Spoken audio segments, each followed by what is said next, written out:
Since the 3rd grade, Mega Man has always been an interesting character to me.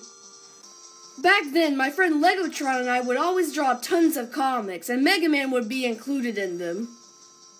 But despite that, and this will sound weird, it actually took me another 5 years to actually play the game.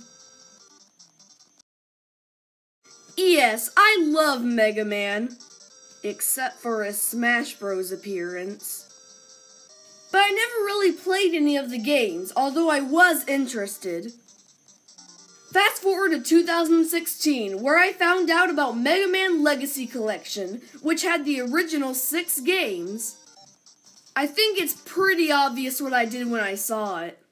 Ain't nobody got time for that. Nah, I'm kidding. Of course I bought it. I played the games and they're actually really good. So good, in fact, that I'm going to try my best to play and review all 6. First up is the original that started it all, so let's get into it. Hey yo people, I'm Sir Colco and welcome to my Colco review of Mega Man for the NES. First is the story. When you turn on the game, there isn't any. You just start a level and shoot down robots. Plot intensifies. There actually is a plot you can find in a separate game, and it's much more complex. Back in the mid-20th century, Dr. Light and his friend Dr. Wily attended a college together to earn their PhDs, presumably being friends. Once they graduated, Dr. Light started his own laboratory, and Dr. Wily formed his own secret lab to take over the world. What is it with evil scientists and wanting to take over the world? Dr. Light went on to make many different robots, all of which benefited society. But what he really wanted to do was make a robot with feelings. Because we all know how well that goes. Dr. Light worked hard and eventually he built 2 helper robots, Rock and Roll.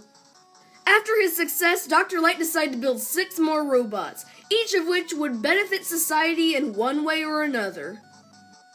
But soon after being built, the robots were sabotaged and reprogrammed by none other than... Dr. Wily. What an epic plot twist. Also, yes, that was an actual voice clip from Mega Man 8. Let's just say the voice acting in that game was pretty awful. Mega Man, today we finish this. Hey, Zach! Why must they fight you? We are not enemies!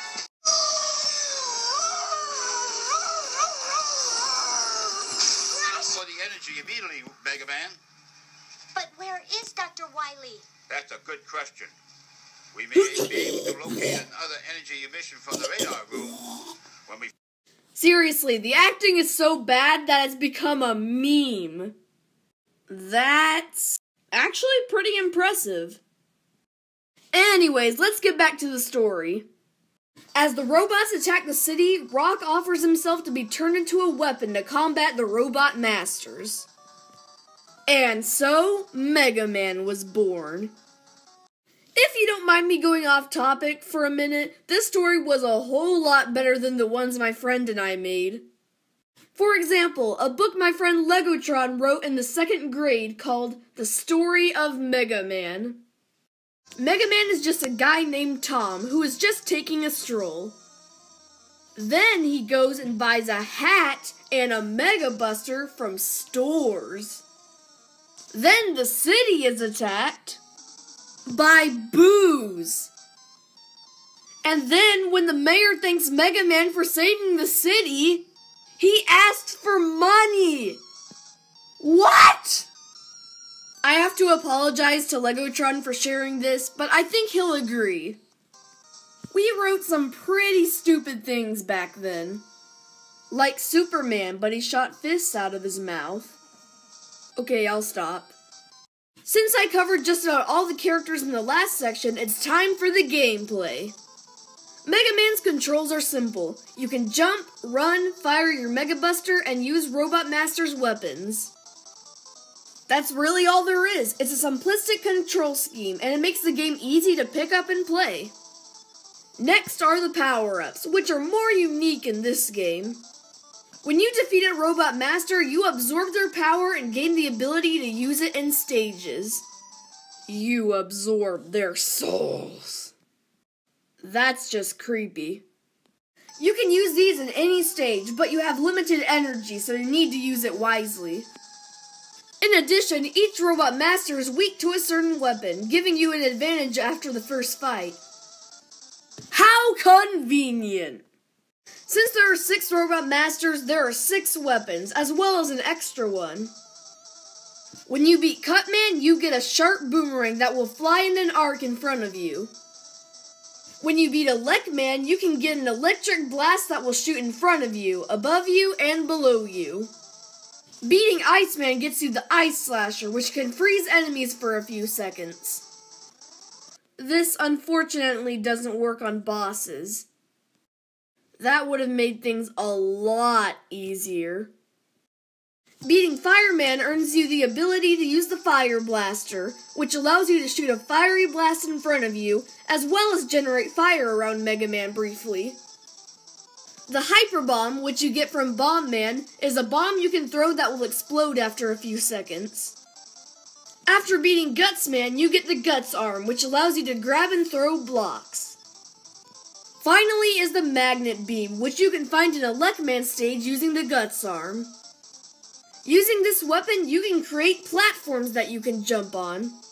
It may seem like an optional weapon, but you need it to clear a room in Dr. Wowie's stage. Next is the level design, and Mega Man's is different for one particular reason. It is hard! Mega Man's levels are all unique, with special themes, obstacles, and enemies, but it's extremely difficult. You will die a lot. This game is very unforgiving, so make sure you're super good at platformers before attempting this. Up next we have the boss battles. Most of the battles in this game are all the robot masters. I'll talk about each real quick and then give advice on how to beat them. Because obviously, because of how hard this game is, you're gonna need it. Cutman will run through the stage and throw his cut boomerang at you. He's probably the easiest boss in the game. Just dodge his boomerang and spam your Mega Buster, or throw the 2 blocks on the left side of the stage to kill him. Electman is a robot who will shoot waves of electricity at you. They're pretty tough to dodge, so make sure you use the cut boomerang on him. Iceman shoots ice slashers at very precise locations. If you time your jumps carefully, you can beat him with your Mega Buster, but I recommend just using Electman's power. Fireman shoots fire waves that are extremely hard to dodge. If you fight him, just spam the Ice Slasher. It's the only good way to win. Wait, why is Fireman weak to an Ice Slasher? Bomb Man can be taken out with Fireman's weapon, but as long as you dodge his bombs, he's not too hard. Last is Guts Man, and his fight's a bit crazy. Just jump before he lands and dodge his blocks and you'll be fine. There are 4 more bosses, but I'll cover them in the next section, which is the final level. Now, I know it's 4 different stages, but they're all on one square, and it doesn't really show any indication that you move on to a new stage, so I'm just counting all the Wily stages as one level. The first area is full of enemies and obstacles, as well as a room you can only pass with the magnet beam. The boss on this stage is the Yellow Devil. Oh goodness, this boss is just plain unfair. You have to dodge the blobs of the Yellow Devil, shoot it with Electman's weapon, and then dodge them again. It's hard enough just dodging them once, so try dodging them 8 times. Stupid Yellow Devil, I hate you. Don't you look at me that way. You know what you did. The second stage is pretty tricky. You have to jump on platforms over a bottomless pit while dodging these flying hats. That's something. On the way to the boss, you'll also have to fight Cutman and Iceman, so be ready. The boss of this section is a clone of yourself, Copy Robot. This guy is tricky because not only will he jump around and shoot you, but he'll also use the weapons you use. Except the magnet beam, but it's not like that would make much of a difference. Magnet beam battle! Oh, this is looking intense. Mega Man shoots a magnet beam, but oh, Copy Robot shoots one too! Oh, Mega Man jumps on the magnet beam! What a turn of events! This is going to be one epic match, people! My advice for this boss is to use the cut boomerang. It does good damage, and it's the easiest to dodge. The next area involves you jumping down multiple rooms full of turrets and more. Then you go through a straight path with enemies charging at you.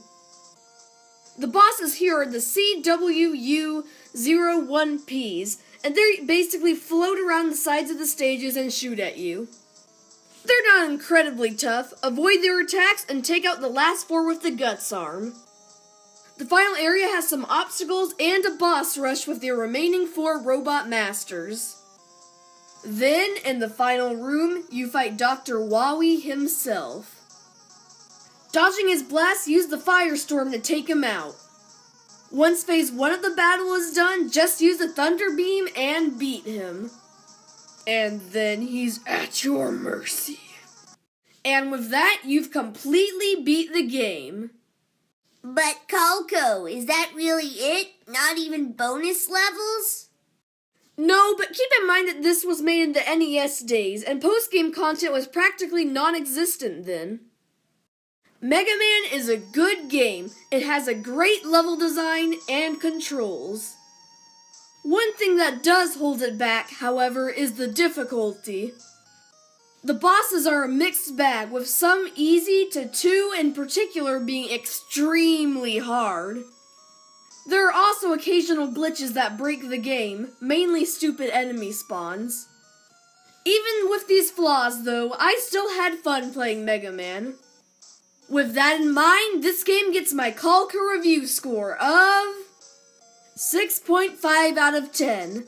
Mega Man is a good game, enough to where I can recommend you to check it out. The next game is Mega Man 2, the game that is praised as not only the best in the series, but one of the best adventure games of all time. Sequels usually improve on the problems from the first, making the game overall better. The question is, did Mega Man 2 do that? Yes, it did.